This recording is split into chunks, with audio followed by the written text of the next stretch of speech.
అరే ఏందిరా బాయ్, అరే గట్లా చేస్తున్నావు. ఈ డైలాగ్ వింటే మీకు ఎవరు గుర్తుకొస్తారు? నేరుగా సినిమాల్లో ఫిష్ వెంకట్ గుర్తుకొస్తాడు. ఇవాళ ఫిష్ వెంకట్ మనందరి ముందు లేకుండా పోయాడు. అతని అంత్యక్రియలకు వెళ్ళినప్పుడు అతని స్నేహితులు లేకపోతే బంధువులు చాలామంది కొన్ని మాటలు చెప్పారు. ఫిష్ వెంకట్ కొన్ని దురలవాట్లకు స్నేహితుల వల్ల బానిసైపోయాడు. ఆ అలవాట్ల వల్లే ఆరోగ్యం క్షీణించి అతన్ని కాపాడలేని స్థితికి వెళ్ళిపోయాడు. చివరికి ప్రాణాలు కోల్పోయాడు. ఇటువంటి బాధాకరమైన పరిస్థితులు మన కుటుంబాల్లో కూడా జరగకుండా ఉండాలంటే ఏం చేయాలి? ఈ వ్యసనాలకి లేకపోతే ఈ గుట్కా, ఖైని, మద్యం వీటన్నింటికి దూరంగా ఉండాలంటే ఏం చేయాలి? ఒకవేళ బానిస అయితే వాటి నుంచి ఎలా బయటపడాలి? ఈ అంశాలన్నింటినీ మనతో చర్చించడానికి ఉన్నారు డాక్టర్ వైజేఆర్ హోమియో క్లినిక్ వైద్యులు డాక్టర్ జయరామ్ రెడ్డి గారు. జయరామ్ రెడ్డి గారు నమస్కారం. నమస్కారం. ఏంటి సార్, ఎటువంటి అలవాట్లు ఆయనలో కనిపించాయి?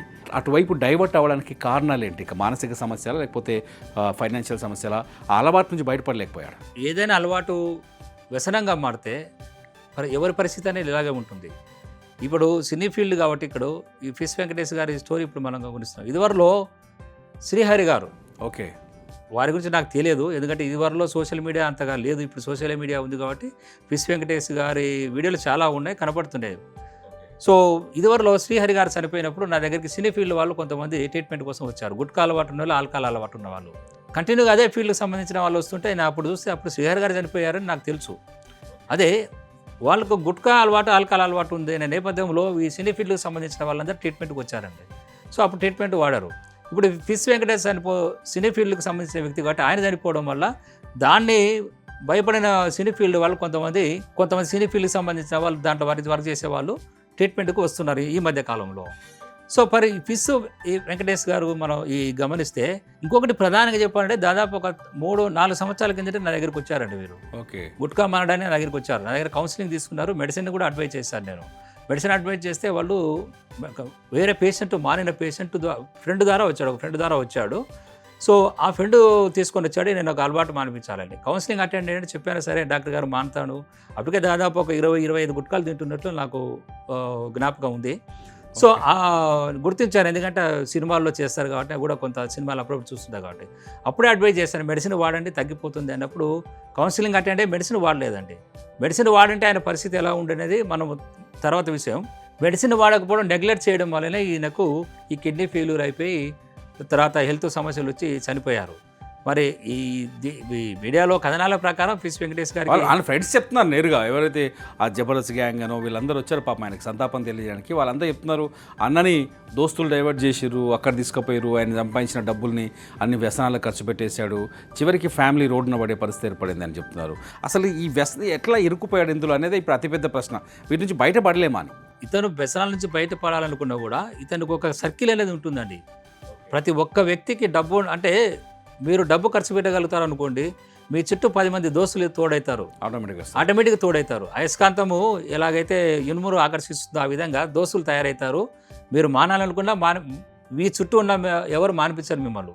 అన్నా మీరు హీరో, మీరు అదే ఇది అని పోవడం వల్ల అయితే మీరు అన్నీ ఖర్చు పెడుతుంటారు, సంపాదించిన డబ్బు అంతా ఇలా ఖర్చు పెడుతుంటారు. ఇప్పుడు ఫిష్ వెంకటేష్ గారి పరిస్థితి కాదు, ఏ వ్యక్తి వ్యసనాలు బానిసైన వాళ్ళు కూడా మేము గమనిస్తే డబ్బు ఖర్చు పెట్టే వాళ్ళ చుట్టూ దోస్తులు ఎక్కువగా ఉంటారు. ఎందుకంటే ఖర్చు పెట్టేదంతా ఇతనే కదా. సో కాబట్టి ఈ విధంగా కష్టపడి సంపాదించిన డబ్బంతా ఇలా దోస్తులకని ఖర్చు పెట్టిన తర్వాత ఈరోజు ఏ దోస్తులు ఆయనకు హెల్ప్ చేశాడు? ఆయన కుటుంబ సభ్యులు ఈరోజు వీధిన పడి ఉండొచ్చు, వాళ్ళ పరిస్థితి ఎలా ఉందో నాకు తెలియదు, కానీ వాళ్ళు ఎంతో కొంత ఆర్థికంగా వచ్చే అన్ని రకాలుగా ఇబ్బంది పడుతున్నారండి. సంపాదించే వ్యక్తి సంపాదన ప్రాణాలు పోతే సంపాదన పోతుంది కదా, ఆ కుటుంబం రోడ్డున పడుతుంది. సో పిల్లలు పెరిగి పెద్దగా అయిపోతే పర్లేదు, చిన్నపిల్లలు ఉన్నట్టే వాళ్ళ పరిస్థితి, వాళ్ళ భవిష్యత్తు, వాళ్ళ చదువులన్నీ వెనుకబడిపోతాయి, బాల కార్మికులుగా వాళ్ళు తయారవుతారు. సో అప్పటి వరకు మంచిగా ఇంట్లో పనులు చేసుకుంటే భార్య కూడా మనం సంపాదించకపోతే ఆ చెడు వ్యసనాలకు అలవాటు పనులు అయితే ఆ భార్య కూడా రేపు బయటికి వెళ్ళి ఏదో ఇంట్లో పని చేసుకోవాల్సిన పరిస్థితి వస్తుంది. సో కాబట్టి రాయల్గా బతికిన నో ఫ్యామిలీస్ మేము చూస్తున్నాం సార్. వ్యసనాల కుప్పకూలిపోతాయి. కోట్ల ఆస్తులు ఉన్న వాళ్ళు కూడా వాళ్ళు గుమాస్తాలకు వదిలేసి వీళ్ళు తాగుతూ ఇంకా రకరకాల వ్యసనాలంటే రకరకాలు ఉంటాయి. ఈ ఆల్కహాల్ ఉంటుంది, అమ్మాయిల పిచ్చి ఉంటుంది, పేకాట్లు ఉంటాయి. ఈ రకాల బానిస అయిపోయిన వాళ్ళు కోట్ల బిజినెస్లు వదిలిపెట్టి గుమాస్తాలకు, మేనేజర్లకు వదిలిపెట్టి వీళ్ళు ఓనర్లు అయిపోయినారు. వీళ్ళు లాస్ట్కు అడకతినే పరిస్థితి వచ్చి కోల్పోయిన వాళ్ళు ఎన్నో ఎగ్జాంపుల్స్ మా దగ్గర ఉన్నాయి సార్. అంటే మీ దగ్గర ట్రీట్మెంట్ తీసుకుంటే హోమియో మెడిసిన్ తీసుకుంటే పూర్తిగా అంటే మందాగడం మానేయటము, పూర్తిగా గుట్కాను మానేయటం, లేకపోతే డ్రగ్స్ మానేయటం, పూర్తిగా క్లీన్ అవుట్ అవ్వచ్చా, బయటికి రావచ్చా? కంప్లీట్గా రావచ్చు సార్. వ్యసనాలు అనేది ఏంటి, అది మన దగ్గర రావడం లేదు, మనం దాని దగ్గరికి వెళ్తున్నాం, ఫ్రీగా రావడం లేదు, అలవాటు చేసుకుంటున్నాం. సో కాబట్టి ఇప్పుడు రియలైజేషన్ ఎవరు, ఈ వ్యక్తి రియలైజ్ కావాలి. రియలైజ్ అయ్యి డాక్టర్ నేను దీని నుంచి బయటికి రాగలగాలి, నాకు మెడిసిన్ ఇవ్వండి అంటే 100% సక్సెస్, ఎటువంటి అనుమానం లేదు ఇక్కడ. ఓకే. సో అదే ఫస్ట్. ఎందుకంటే ఇక్కడ అదే క్యాన్సర్ అనుకోండి సార్. ఇప్పుడు 100 మంది క్యాన్సర్ పేషెంట్లు తీసుకుందామా సార్, 100 మందిలో ఎంతమంది ఆ క్యాన్సర్ నయం చేసుకోవాలనుకుంటారు? 100 మంది నయం చేసుకోవాలనుకుంటారు. 100 మంది వ్యసనాలు ఉన్న తీసుకుందాం సార్.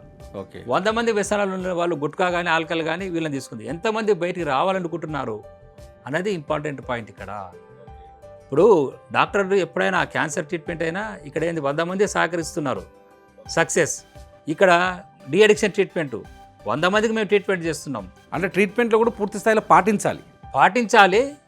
అట్లీస్ట్ పేషెంట్ పాటించకపోతే కుటుంబ సభ్యులు ఇంట్రెస్ట్ తీసుకొని, అదే నేను చెప్పే సబ్జెక్ట్ ఏమిటంటే సార్, పరోక్షంగా కూడా ఇవ్వచ్చు, పరోక్షంగా కూడా పేషెంట్కు తెలియకుండా కూడా మనం మెడిసిన్ ఇచ్చి, అంటే నాకు మద్యం అలవాటు ఉంది అనుకోండి, సపోజ్ నాకు తెలియకుండా నాకు ట్రీట్మెంట్ చేయొచ్చు. ఇక్కడ ఎవరు ఇంటెలిజెంట్గా ఉండాలా? అలవాటు వ్యసనాలకు అలవాటు పడిన వాళ్ళు ఇంటెలిజెంట్గా ఉండారండి. ఓకే.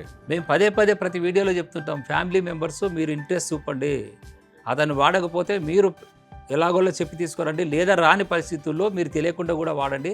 దాని తీవ్రతను తగ్గించుకుంటూ మనం జాగ్రత్తగా దూరం చేసుకోవచ్చు. కాస్త టైం పట్టవచ్చు, కానీ మనకు మంత్లీ తేడా కనపడుతుంది. సో ఆ విధంగా ట్రీట్మెంట్ చేసుకోవడం వల్ల మానిపించగలిగితే మనకు ఎలాగో వ్యసనాలన్నీ ఫ్రీగా రావు సార్. మీరు దినసరి కూలింగ్ తీసుకోండి, ప్రతి నెల 6,000 నుంచి 10,000 ఖర్చు పెడుతున్నారు తాగడానికి కానీ, గుట్కాలకు కానీ, సిగరెట్లు కానీ. మరి దినసరి కూరి ఎంత కష్టపడి 10,000 సంపాదించిన దాంట్లో 10,000 ఖర్చు పెట్టి ఇలా చేస్తున్నాడంటే పేదవాడు కాదు కదా, పేదవాడు ఇంకా పేదవాడవుతున్నాడు.